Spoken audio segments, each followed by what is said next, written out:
Bonjour à tous, ravi de vous rencontrer. Aujourd'hui c'est le samedi, donc on va lire, en commençant par lire la Bible, on va lire Matthieu chapitre 11, verset 28, jusqu'au chapitre 12, verset 8. Venez à moi, vous tous qui êtes fatigués et chargés, et je vous donnerai du repos. Prenez mon joug sur vous et recevez mes instructions, car je suis doux et humble de cœur, et vous trouverez du repos pour vos âmes. Car mon joug est doux et mon fardeau léger.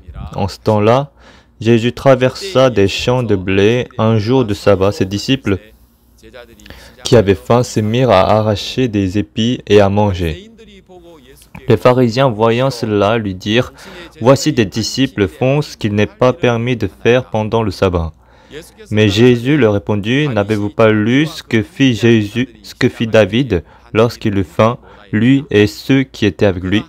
Comment il entra dans la maison de Dieu et mangea les pains de proposition qui ne lui aient pas été permis, non plus qu'à ce qui était avec lui et qui était réservé aux sacrificateurs seuls. Ou n'avez-vous pas lu dans la loi que les jours de sabbat, les sacrificateurs violent le sabbat dans le temple sans se rendre coupables? Or, je vous le dis, il y a ici quelque chose de plus grand que le temple. Si vous saviez que signifie « Je prends plaisir à la miséricorde et non au sacrifice », vous n'auriez pas condamné des innocents, car le Fils de l'homme est le maître du sabbat. Donc aujourd'hui, c'est une histoire très connue dans la Bible. Vous tous qui êtes fatigués et chargés, venez à moi, je vous donnerai du repos.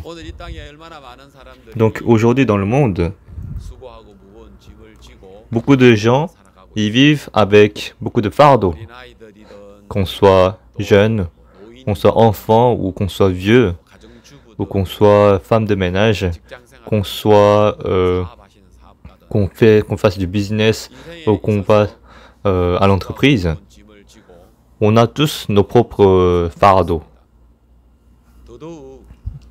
Et en plus, à cause du Covid en 2020, le monde est en grande difficulté en ce moment. Il y a eu beaucoup de morts et les frontières ont été fermées. Les gens sont contrôlés. Il y a beaucoup de choses qui sont inconfortables et désespérantes. Il y a beaucoup de ce genre de situation en ce moment. Mais nous qui avons reçu le salut et puisque nous sommes les enfants de Dieu, les difficultés ou les problèmes, on peut voir que ces difficultés changent en une bénédiction, non seulement dans la Bible, mais aussi dans notre propre vie. Et c'est pour ça que les chrétiens qui ont reçu le salut, les enfants de Dieu, ces difficultés-là sont là pour manifester la gloire de Dieu. Même lorsque Lazare était mort, il a dit c'était pour manifester la gloire de Dieu. Et même dans Jean, il y a cet homme aveugle. En Israël, lorsqu'il y a un aveugle, on pense qu'il est vraiment maudit. Alors, même le disciple demandait pourquoi est-ce que cet homme est aveugle? Est-ce que c'est à cause des péchés de ses parents ou lui-même? Et donc on peut voir que dans la société d'Israël, c'est une grande malédiction d'être né aveugle. C'est comme si on est puni par Dieu, on est châtié par Dieu. C'est comme ça qu'on pensait de cette maladie. Mais Jésus-Christ,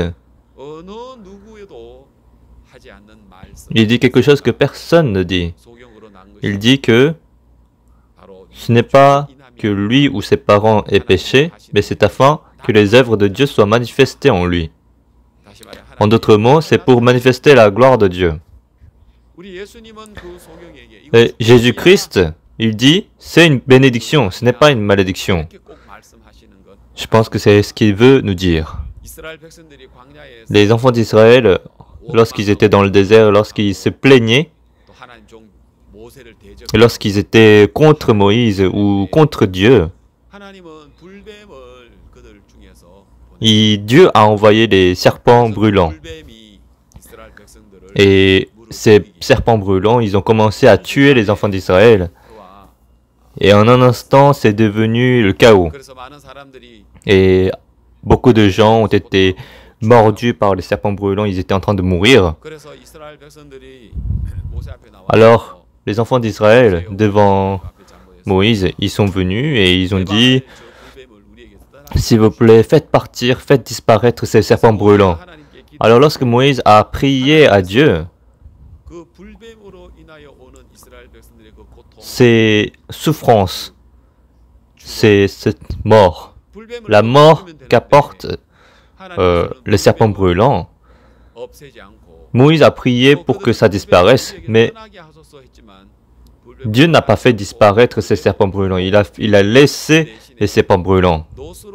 Mais à la place, il a dit de créer, de fabriquer un serpent d'airain et de le mettre, et de le pendre haut. Et donc, les serpents brûlants, ils ont donné la souffrance et la mort aux enfants d'Israël. Mais à cause des serpents brûlants, il y a maintenant le serpent d'airain. Et même Jésus-Christ aussi, dans Jean chapitre 3, verset 14, même le Fils de l'homme, comme le serpent d'airain, donc c'est écrit, il faut de même que le Fils de l'homme soit élevé, afin que quiconque croit en lui ait la vie éternelle.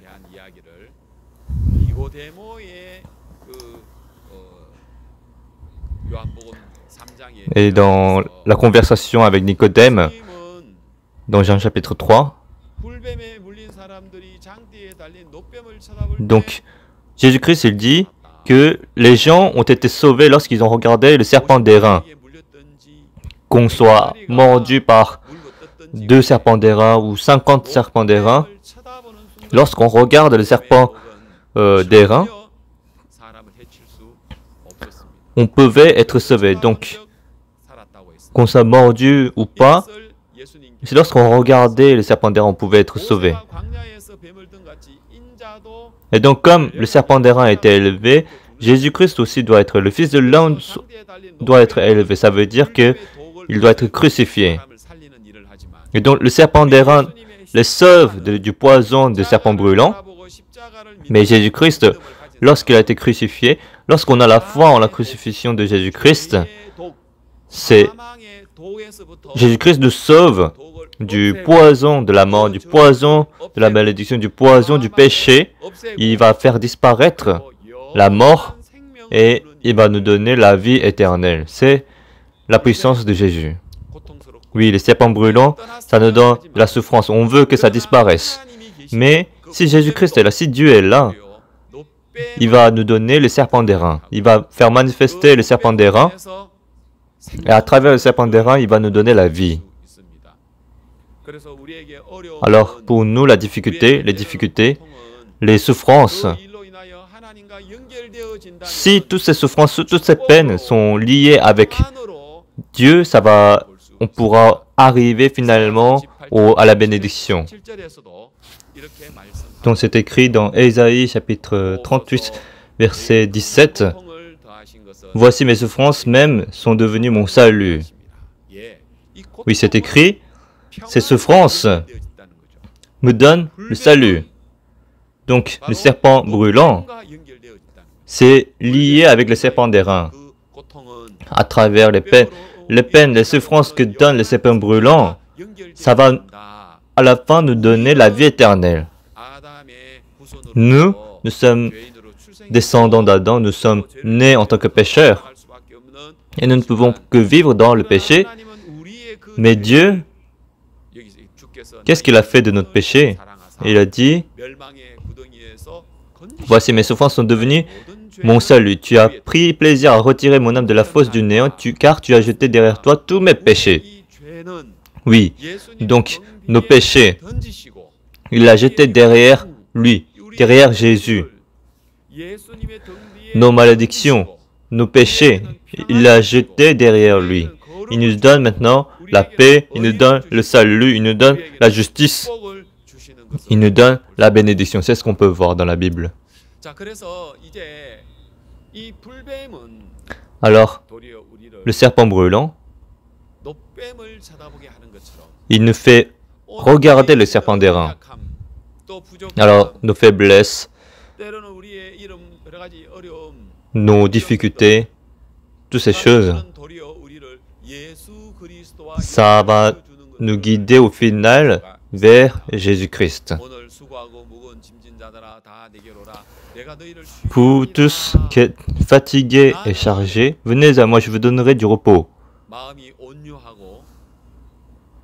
Car je suis doux et humble de cœur. Et prenez mon joug sur vous et recevez mes instructions. Et vous trouverez du repos pour vos âmes. Donc c'est écrit ici, c'est écrit prenez mon joug et recevez mes instructions. Venez à moi, vous tous qui êtes fatigués et chargés, je vous donnerai du repos. Après, qu'est-ce qu'il dit? Il dit prenez mon joug et sur vous et recevez mes instructions, car je suis doux et humble de cœur et vous trouverez du repos pour vos âmes. Alors pour avoir le repos dans notre cœur, pour avoir la paix dans notre cœur, nous devons nous confier à Dieu, à Jésus, et on doit prendre le joug de Jésus. Et dans le verset 30, qu'est-ce qu'il est écrit? Dans le verset 30, qu'est-ce qu'il est écrit? Car mon joug est doux et mon fardeau léger. C'est ce qu'il est écrit. Alors, le joug de Dieu, de Jésus, c'est facile, c'est doux et léger. Si on va aller en Israël, et donc c'est avec 2 vaches qu'on va labourer la terre. Il y a la vache et le veau, et ils vont porter le joug ensemble. Et lorsqu'ils vont travailler, donc tout le poids va sur la vache, sur la mère, et le petit ne ressent pas du tout le poids. Alors qu'il porte le joug, il a le joug sur lui, mais c'est la mère qui porte tout le poids sur elle, ce n'est pas le petit. C'est pour ça le veau, il va juste suivre la vache, il a juste à suivre sa mère. Alors c'est comme dans notre vie, lorsqu'on a des fardeaux dans notre vie, c'est Jésus-Christ qui les porte. Tout le poids du péché, c'est Jésus-Christ qui les porte. Nous sommes comme le veau, on a juste à suivre ce que Jésus-Christ, on a juste à suivre là où va Jésus-Christ. On pense qu'à l'apparence, à l'extérieur, on peut paraître qu'on porte le joug, mais en réalité, on n'est pas en train de porter le joug, c'est la mère qui porte le joug, c'est la mère qui porte tout le poids. C'est pour ça que le joug est léger et doux. Dans Psaume, chapitre 68, verset 19, c'est écrit « Béni soit le Seigneur chaque jour, quand on nous accable, Dieu nous délivre. »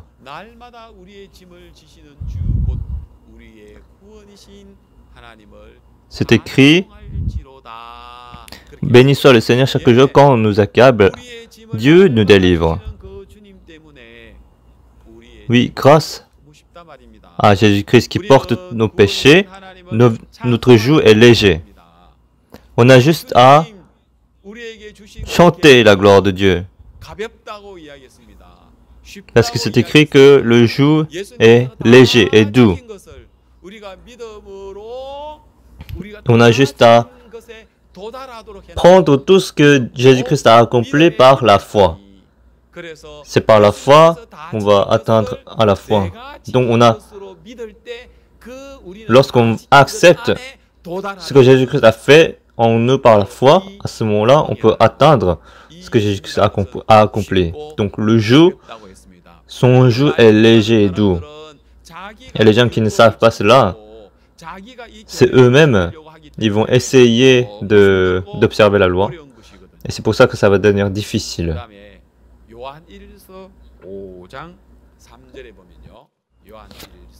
Lorsqu'on regarde 1 Jean, chapitre 5, verset 3, « Car l'amour de Dieu consiste à garder ses commandements, et ses commandements ne sont pas pénibles. » C'est écrit, « ne sont pas pénibles. » Et donc, ces commandements, c'est trop lourd, on ne peut pas les garder.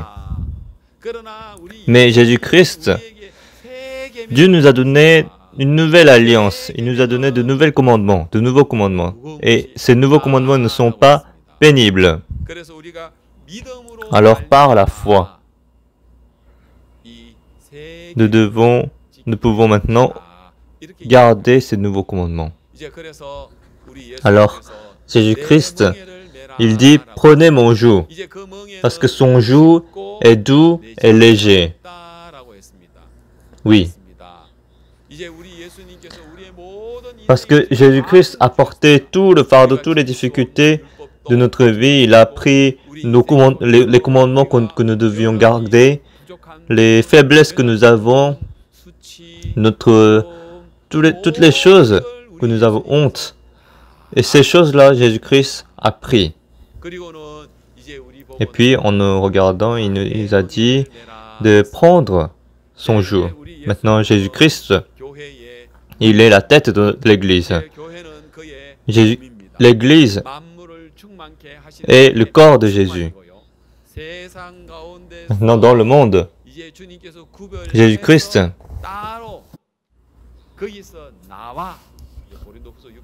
donc, c'est écrit dans 2 Corinthiens chapitre 6, c'est écrit dans l'Église de ne pas toucher les choses impures, c'est écrit. Donc, dans 2 Corinthiens chapitre 6, c'est écrit, ne vous mettez pas avec les infidèles sous un joug étranger. Parce que c'est eux-mêmes qui doivent porter les difficultés et les problèmes. Mais nous, les fidèles, nous sommes maintenant dans la foi de en Jésus-Christ. Et maintenant, c'est Jésus-Christ qui nous a donné son joug. Alors, on doit nous mettre sous le joug de Jésus-Christ. Comme je l'ai dit tout à l'heure, c'est la mère qui va porter tout le poids sur elle. Et le petit, il a juste à suivre sa mère. Il a juste à suivre le chemin de sa mère. Et c'est comme ça, on dit que le joug de Jésus-Christ est doux et léger. Et donc Jésus-Christ a porté nos péchés. Il nous a porté les fardeaux de notre vie. Il a porté tout ce que nous ne pouvons pas faire. Et c'est lui, c'est Jésus-Christ. Il y a un missionnaire en Afrique. Il était en train d'aller en voyage d'évangélisation et il était en train de marcher et tout d'un coup les frères qui étaient avec lui, ils ont pris de gros pierres sur eux et ils étaient en train de marcher. Alors le missionnaire, il trouvait ça bizarre, alors il a demandé « Pourquoi est-ce que vous prenez ces pierres? Pourquoi est-ce que vous prenez ces gros pierres? Ça doit être lourd. » « Ah, missionnaire, vous aussi vous devez prendre cette pierre. » Pourquoi? Mais ils n'ont pas dit pourquoi. Alors le missionnaire, il a pensé « Ah, pourquoi je dois porter cette pierre? C'est lourd. » Et du coup, au bout du chemin, il y avait une grande rivière et le courant d'eau était très fort. Et l'eau arrivait jusqu'à la poitrine. Et les frères, ils ont traversé tranquillement avec la grosse pierre qu'ils étaient en train de porter. Alors, mais les missionnaires, ils ne pouvaient pas traverser parce que le courant d'eau était trop fort. Alors, il y a le frère, de l'autre côté, il a dit, missionnaire, vous aussi, vous devez prendre une grosse pierre. Et avec cette pierre, vous n'allez pas être emporté par le courant d'eau et vous pourrez traverser tranquillement. Alors, prenez une pierre et allez chercher une pierre. Alors, le missionnaire, lui aussi, il a pris une grosse pierre et il est entré dans l'eau. Mais ce qui était très étonnant, c'est qu'à l'extérieur, la pierre était très lourde. Mais à l'intérieur de l'eau, la pierre n'était pas du tout lourde. C'était devenu léger, mais grâce aussi à cette pierre, il pouvait ne pas être emporté par le courant d'eau et il pouvait traverser tranquillement. Et donc, nous aussi dans notre vie, nous aussi nous devons porter cette pierre. Et par cette pierre, grâce à cette pierre, on peut traverser tranquillement la rivière. Et comme ceci, nous aussi, Jésus-Christ, il nous donne le fardeau, il nous donne le joug, son joug. Et donc c'est pour ça qu'on porte les fardeaux de l'Église. Nous portons les fardeaux de l'Église, les fardeaux de Jésus. Et les fidèles qui ont reçu le salut, lorsqu'on fait les séminaires, lorsqu'on fait le CLF, lorsqu'on fait le camp mondial, lorsqu'on fait la Pâque, lorsqu'on a ce genre de choses, les frères et sœurs, ils vont aller demander les jours de congé et ils vont aller demander et inviter les familles, les membres de famille ou les gens autour de nous. Ils vont aller présenter nos programmes et nous évangélisons. Alors aujourd'hui même, nos fardeaux, c'est le fardeau de l'évangile. C'est le fardeau de l'Église. Ces fardeaux-là sont légers et doux. C'est facile. Ils sont différents des fardeaux que nous portons dans le monde. Nous prêchons l'Évangile et nous faisons la retraite. Nous invitons les gens et nous donnons nos offrandes. Et lorsqu'on fait ces choses-là, on peut être reconnaissant. Et de plus, ce joug est léger et doux. Et donc, à l'extérieur de la rivière, à l'extérieur de l'eau, la pierre est très lourde, mais à l'intérieur de l'eau, la pierre n'était plus lourde, mais en même temps, la pierre nous aidait à traverser la rivière en sécurité. Et comme cette pierre, nous aussi, Jésus-Christ, il est mort sur la croix, il nous a délivrés des commandements de la mort. C'est Jésus-Christ même qui a gardé ces commandements. Et nous avons beaucoup de difficultés et fardeaux et de malédictions dans notre vie. Mais Jésus-Christ les a changés en paix. Il les a changés en une bénédiction. Maintenant, nous avons les fardeaux de l'Évangile qui sont doux et légers. Nous avons les fardeaux de Jésus. Nous avons les fardeaux de l'Église. Et nous pouvons les accepter avec reconnaissance et avec joie. Et c'est comme ça que nous pouvons recevoir davantage de bénédictions. Alors, Jésus-Christ dit, « Vous qui êtes chargés et fatigués, venez à moi et je vous donnerai du repos. » Et donc, on doit laisser nos jougs, laisser nos fardeaux et se reposer. C'est quoi? C'est le jour de sabbat. Et c'est pour ça, dans le chapitre 12, il s'est relié, l'histoire est reliée, c'est dans le chapitre 12, Matthieu chapitre 12, verset 1, c'est écrit « En ce temps-là ». En ce temps-là, qu'est-ce que ça veut dire? Ça veut dire juste après. Juste après de ce que Jésus-Christ venait de dire. Jésus-Christ a dit « Vous qui êtes fatigués et chargés, venez à moi, je vous donnerai du repos. » Maintenant, après cela, qu'est-ce qu'il dit? En ce temps-là, Jésus traversa des champs de blé un jour de sabbat Ses disciples qui avaient faim se mirent à arracher des épis et à manger.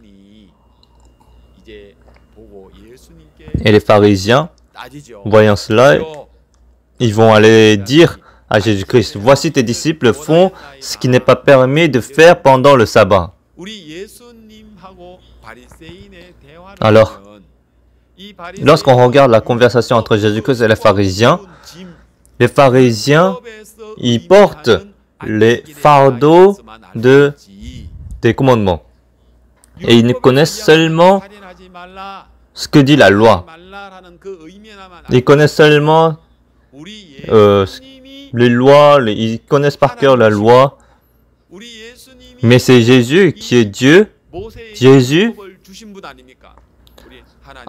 est celui qui a donné la loi à Moïse. Alors, le Saint-Esprit, Jésus-Christ, est celui qui a donné la loi à Moïse. Alors, précisément, Jésus-Christ, il connaît la véritable signification du jour de sabbat. Mais les pharisiens, leur définition du jour de sabbat, ils sont différents de la définition du jour de sabbat pour Jésus-Christ. Et donc Jésus-Christ, qui a donné la loi, et donc leur standard est très différent. Alors les pharisiens, leur connaissance de la loi, de la circoncision par exemple, le jour de sabbat, les jours de fêtes qui sont écrites dans la Bible, ce que connaissent les pharisiens, c'est juste à l'extérieur, à l'apparence. Mais Jésus-Christ connaît la véritable signification de la circoncision, la véritable signification du jour de la Pâque. Il connaît la véritable signification de la loi qui est écrite dans la Bible. Alors Jésus-Christ, c'est écrit dans la Bible de ne pas commettre le meurtre. Mais je vous le dis,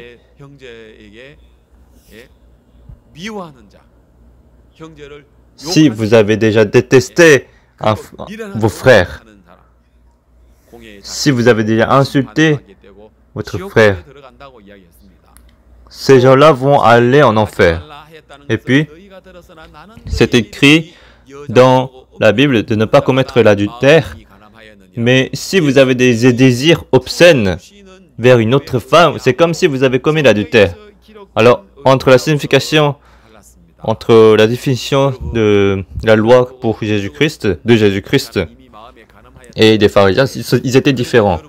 C'est écrit, si on a porté un désir obscène vers une autre femme, c'est comme si on a commis l'adultère. Mais qui n'a jamais porté de désir obscène? Si on est normalement en bonne santé, nous avons ces désirs de la chair qui sont naturels, par exemple le sommeil, la faim. Si on est en bonne santé et qu'on n'a pas de problème, on aura ce genre de désir. Et ces désirs obscènes, et donc cette haine que nous pouvons avoir envers d'autres personnes, tu as de la haine, c'est comme si tu as commis le meurtre. Tu as un désir obscène, ça veut dire que tu as commis l'adultère. Avoir ce genre de désir, c'est commettre l'adultère. Et c'est pour ça que les gens, mais en entendant cela, les gens, ils pensent que il ne faut pas avoir ce genre de désir. C'est comme ça que eux, ils comprennent. Mais ça devient aussi un fardeau. Mais qu'est-ce que Jésus-Christ veut dire en réalité? Il veut dire que vous ne pouvez que avoir la haine envers d'autres personnes. Vous ne pouvez qu'avoir des désirs obscènes. Et vous, c'est comme si vous aviez commis l'adultère. C'est comme si vous aviez commis le meurtre. Alors, les pharisiens, les scribes, vous ne pouvez pas dire que vous êtes mieux que les prostituées ou des voleurs. Parce que le cœur de l'homme est mauvais plus que tout. Parce que les pensées de l'homme se portent uniquement vers le mal. Vous êtes toujours mauvais. Il n'y a pas de juste, pas même un seul. Alors au final, nous ne parlons pas seulement du désir obscène. Nous sommes déjà des gens qui ont commis l'adultère, des gens qui ont commis le meurtre. Alors nous essayons de ne pas commettre de meurtre, et essayer de ne pas avoir ce genre de désir. Ce n'est pas ça qu'on doit faire. Il faut accepter le fait que nous ne pouvons qu'être détruits et qu'on peut être mené à la perdition. Et c'est pour ça que nous avons de Jésus-Christ. C'est pour ça que nous devons accepter Jésus-Christ en nous. Et c'est comme ça qu'il pourra laver nos péchés par le sang qu'il a versé sur la croix. Il va laver nos péchés, il va nous sanctifier. Par la résurrection, il va nous rendre justes et saints. Il faut avoir la foi en ce Jésus-Christ.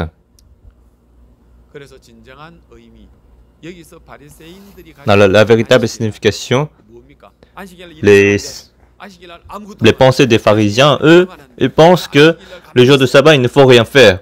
On ne doit rien faire. C'est comme ça que eux ils pensaient. Mais la véritable signification du jour de sabbat, ils ne savaient pas du tout. Ils ne connaissaient pas. Alors, avec leurs propres standards, on va aller voir, ils sont allés voir Jésus-Christ. Voici tes disciples, ils ont fait ce qu'ils ne devaient pas au jour de sabbat. C'est écrit à l'époque de David. Jésus-Christ a parlé de David dans le verset 4. Comment il entra dans la maison de Dieu et mangea les pains de proposition qu'il ne lui était pas permis de manger, non plus qu'à ce qui était avec lui et qui était réservé aux sacrificateurs seuls. Et donc, normalement, ce sont les sacrificateurs qui mangent les pains de proposition, mais David, il a mangé, il avait faim, et les gens qui étaient avec lui, ils ont mangé les pains de proposition, et ce n'était pas un problème. Et puis dans le verset 5, c'est écrit dans la Bible, c'est écrit dans Nombre, chapitre 28, vous n'avez pas besoin de chercher. Donc c'est écrit que même si vous êtes dans le temple,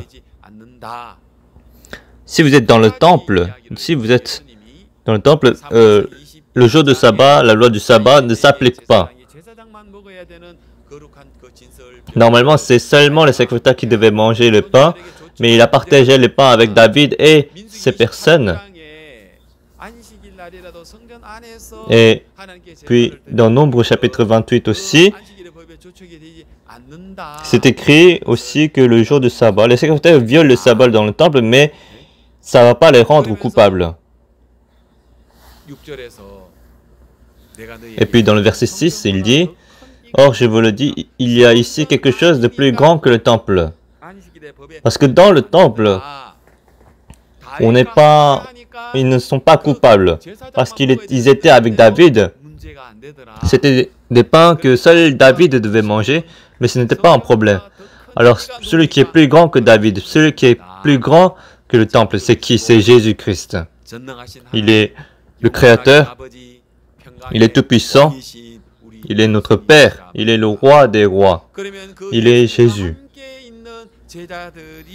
Alors, les disciples qui sont avec Jésus, même s'ils coupent les épis et mangent, ce n'est pas un problème. Pourquoi? Parce qu'il est plus grand que le temple. Parce que Jésus-Christ est le maître du jour de sabbat. Parce que Jésus est le jour de sabbat. Alors, lorsque nous entrons en Jésus, si nous croyons en Jésus-Christ, vous, tous qui êtes fatigués et chargés, maintenant, en Jésus-Christ, personne ne porte de fardeau. C'est pour ça que nous n'avons plus besoin de porter ces fardeaux. Et donc, il y a même des gens qui sont allés couper du bois et qui ont été tués parce que il a coupé du bois au jour du sabbat. Ah, mais il n'a pas commis l'adultère, il n'a pas commis le meurtre. Il a juste fait quelque chose le jour du sabbat et Dieu l'a tué. Non, c'est pas juste ça. Qu'est-ce que ça veut dire? Nous, les chrétiens, le meurtre, l'adultère, le vol, oui, c'est vrai, c'est mauvais.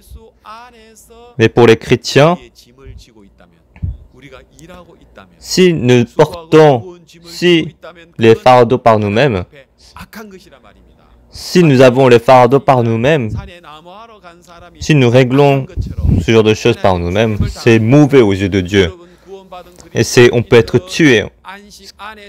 Donc nous, les chrétiens, si nous sommes dans le jour de sabbat, nous ne devons pas porter notre propre fardeau. Maintenant, parce que Jésus-Christ, par Jésus-Christ, nous sommes sauvés, nous devons vivre par Jésus. Dans Genèse chapitre, dans la création dans Genèse, c'est le 6e jour, il a créé l'homme, et puis le 7e jour, c'était le jour de repos. Et qu'est-ce qui est écrit après? C'est écrit dans chapitre 2, verset 3, « Dieu bénit le 7e jour et le sanctifia. » Le 7e jour, c'est le jour de repos. Et qu'est-ce que Jésus-Christ a dit? Le Fils de l'homme est le Maître Dieu, jour de sabbat.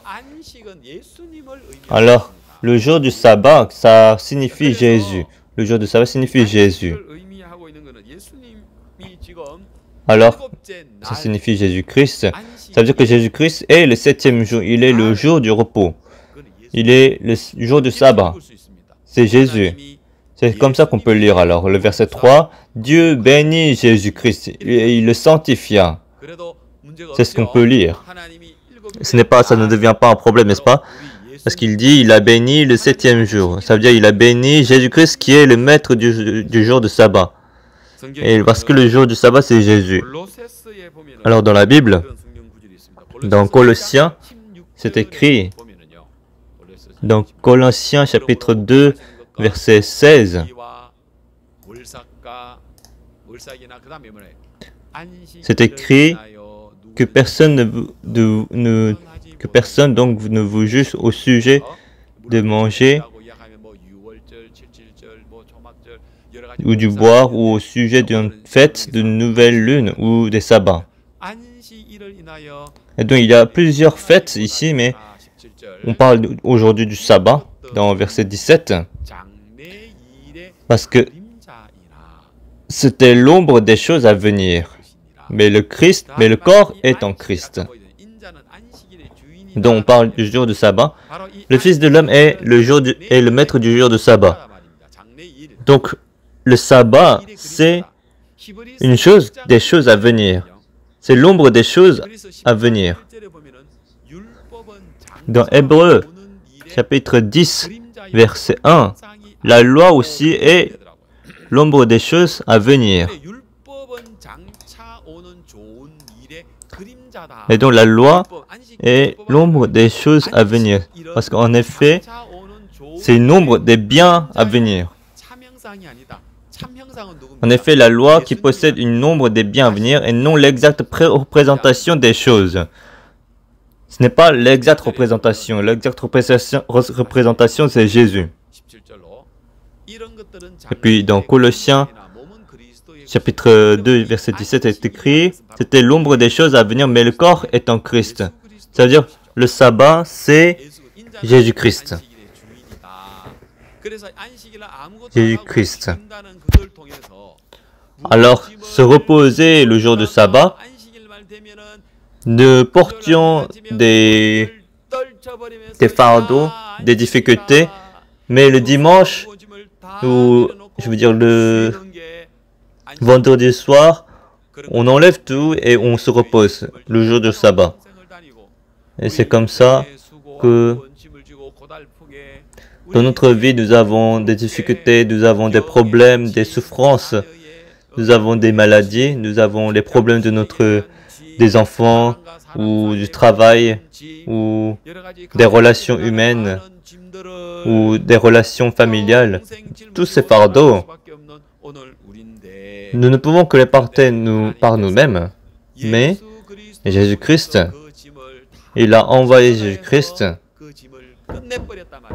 C'est comme ça, il a fini ses péchés sur la croix. Alors, le 7e jour, il a béni. Il a béni le 7e jour, il a sanctifié le 7e jour. Le 7e jour, l'exacte représentation du 7e jour, c'est Jésus. Alors qu'est-ce qu'on fait le 7e jour? On se repose. On finit tout le travail et on se repose. Alors dans notre vie, nous entrons en Jésus-Christ. Nous entrons au jour du sabbat. Si nous entrons dans le jour du sabbat, ça veut dire que nous pouvons se reposer. Hébreux, chapitre 4, verset 10. C'est écrit, « Car celui qui entre dans le repos de Dieu se repose de ses œuvres, comme Dieu s'est reposé des siennes. » Oui, Amen. Alors, en Jésus-Christ, parce que nous sommes en Jésus-Christ. Les gens qui sont en Jésus-Christ, il n'y a plus de condamnation. Si nous sommes en Jésus-Christ, ça veut dire que nous avons maintenant le repos. Nous sommes dans le repos. Nous pouvons maintenant confier tous nos problèmes, nos fardeaux à Jésus-Christ. Et Jésus-Christ qui porte nos fardeaux, maintenant, il va porter nos fardeaux et il va donner son joug. Et le joug et le fardeau de Jésus-Christ, c'est doux et léger. Alors, les fardeaux, les difficultés, le joug, les fardeaux que nous avons, c'est Jésus-Christ qui va les porter. Mais Jésus-Christ, à la place, il va nous donner son joug qui est léger. On ne va même pas ressentir le poids. C'est comme la mère et le veau, le petit qui va aller ensemble, qui porte le joug ensemble. C'est comme si nous portions la pierre pour traverser la rivière. C'est comme si on ne ressentait pas le poids de la pierre, mais en même temps, ça va nous protéger du courant d'eau.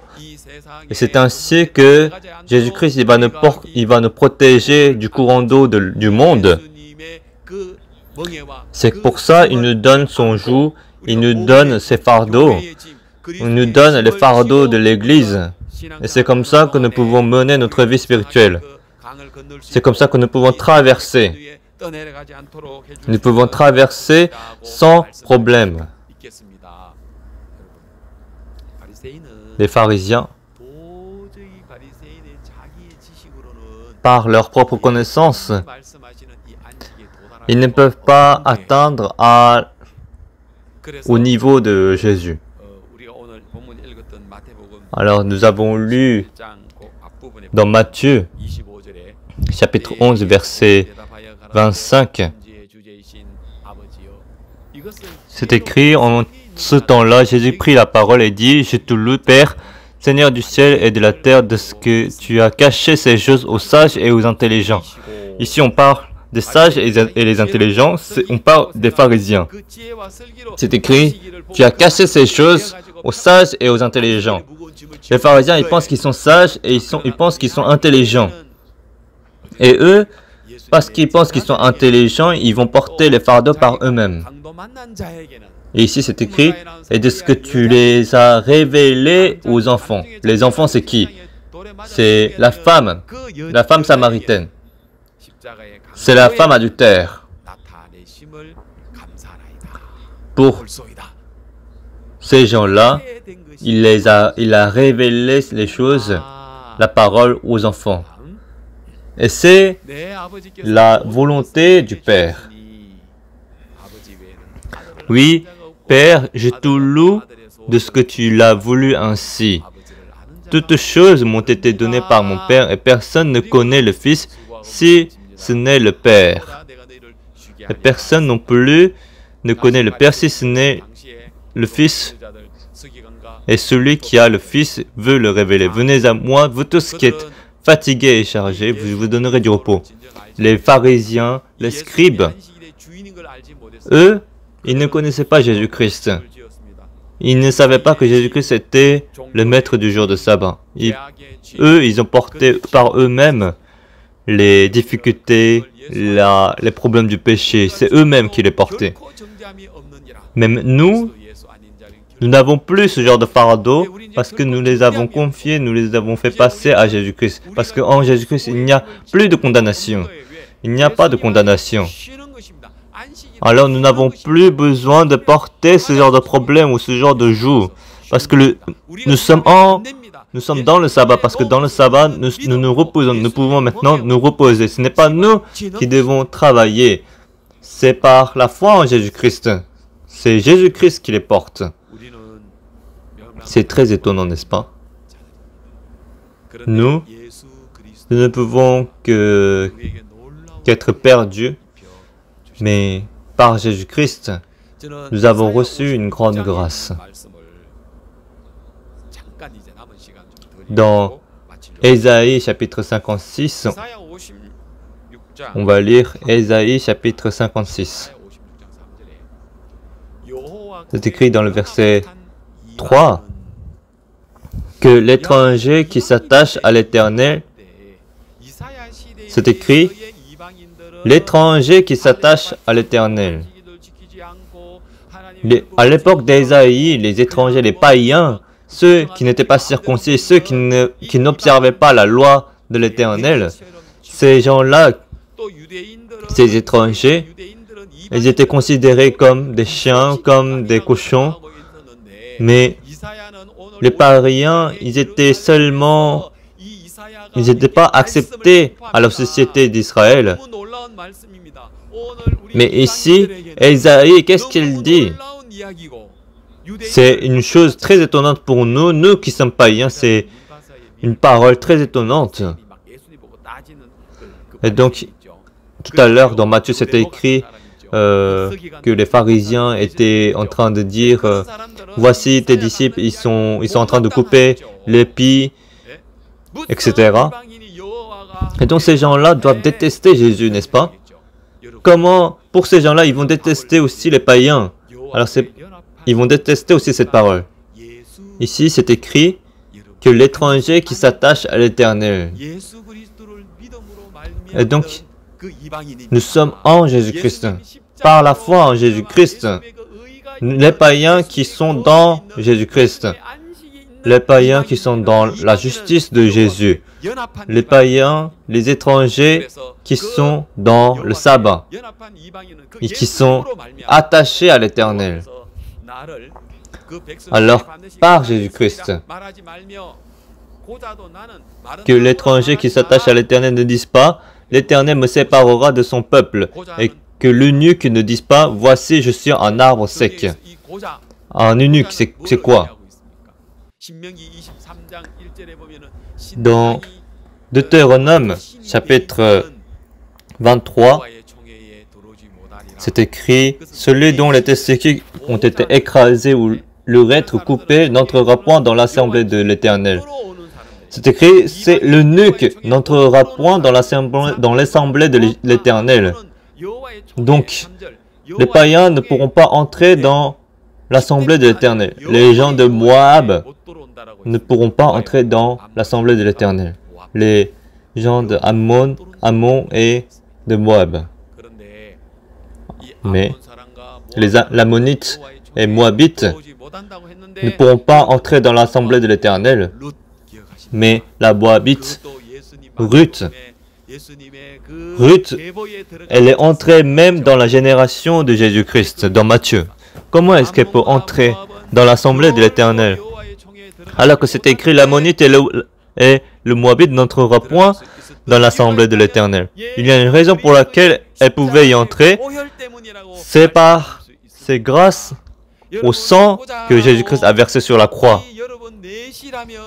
Si on parle de l'eunuque, si on est un eunuque, on ne pouvait pas entrer dans l'assemblée de l'Éternel, mais il y a une raison pour laquelle nous pouvons y entrer, c'est par le sang de Jésus-Christ qu'il il a versé sur la croix.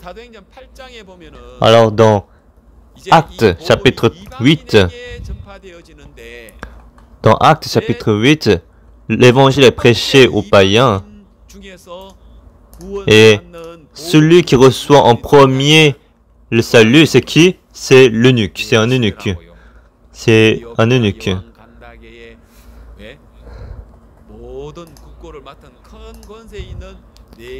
C'est un eunuque, c'est un Éthiopien, un eunuque ministre de Candace, reine d'Éthiopie. Donc, qui est l'agneau? Ici c'est écrit, c'est un eunuque, c'est le ministre de Candace, c'est reine d'Éthiopie.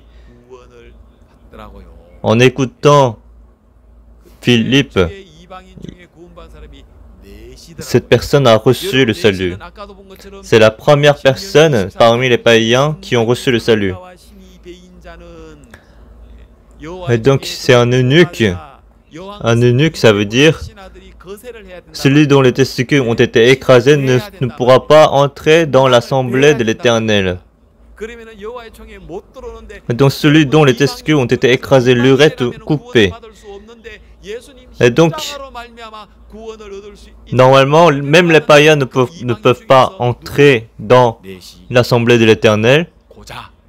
Mais même parmi les païens, un eunuque. C'est très étonnant, n'est-ce pas? Nous sommes païens, nous ne méritons pas le salut, n'est-ce pas? Nous sommes comme un eunuque. Nous sommes comme un eunuque. Nous sommes comme l'Ammonite et le Moabite. Mais comment nous pouvons entrer dans l'assemblée de l'Éternel? Comment nous pouvons devenir ses fidèles? Comment nous pouvons devenir les enfants de l'Éternel? C'est par le sang que Jésus-Christ a versé sur la croix. Par son sang, nous pouvons maintenant entrer dans Jésus-Christ. Et nous sommes maintenant dans le jour de sabbat. Nous sommes maintenant le peuple de Dieu. Nous sommes maintenant en Dieu. Et toutes ces choses-là, je suis vraiment très reconnaissant pour toutes ces choses-là. Et donc, l'étranger qui se lie à l'Éternel, nous ne pouvons pas être reliés, nous ne pouvons pas entrer dans l'assemblée de l'Éternel. Parce que nous sommes un mauvais arbre, nous ne pouvons que porter de mauvais fruits. Mais comment est-ce que nous pouvons être attachés à l'Éternel? Comment? Parce que nous sommes l'étranger qui s'attache à l'Éternel. Maintenant, l'Éternel dit, l'Éternel me séparera de son peuple.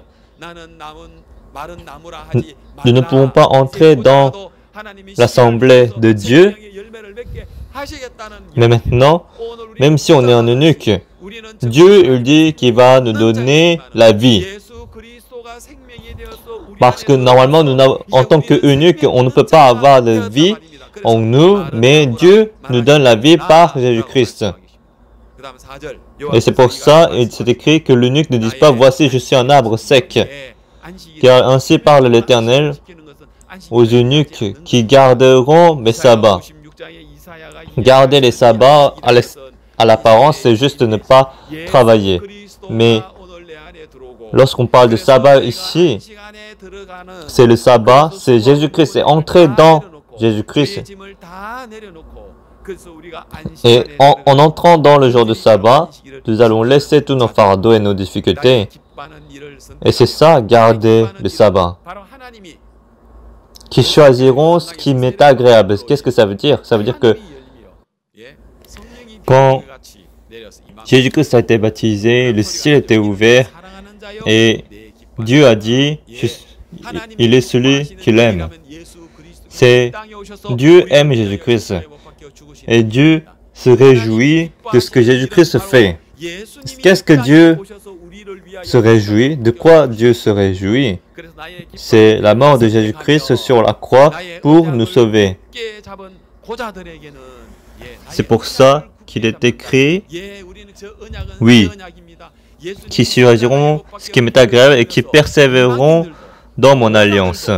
Alors même les eunuques, même les païens, même les moabites, même les prostituées, même les scribes, quiconque, les gens qui persévéreront dans mon alliance.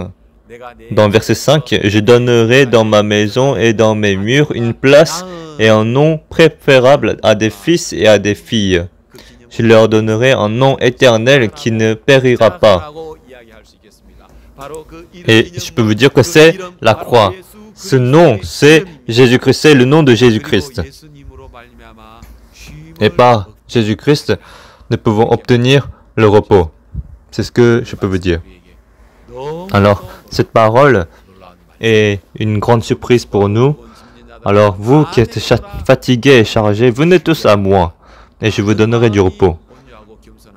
Et parce que après cela, il dit, prenez mon joug, parce que mon joug est doux et léger. Cette parole est vraiment très bonne. Alors, nous pouvons maintenant avoir le repos en Jésus-Christ. Nous pouvons porter aussi le joug de Jésus-Christ qui est doux et léger. Nous pouvons porter les fardeaux de l'Évangile, les fardeaux de l'Église. Et j'espère que vous aussi, vous allez être en paix et dans le repos et dans la joie en portant les fardeaux de l'Église. Merci beaucoup. Je vais prier. Seigneur Dieu, aujourd'hui aussi, Jésus-Christ est le maître du sabbat et il porte les fardeaux du monde entier. Et maintenant, nous sommes en Jésus-Christ. Nous portons le joug de Jésus-Christ. Et c'est ainsi que Jésus-Christ nous donne la paix et le repos en nous. J'espère que les fidèles vont avoir la paix en toi, Seigneur. Et bénis-les, Seigneur. Et j'ai prié au nom de Jésus-Christ. Amen.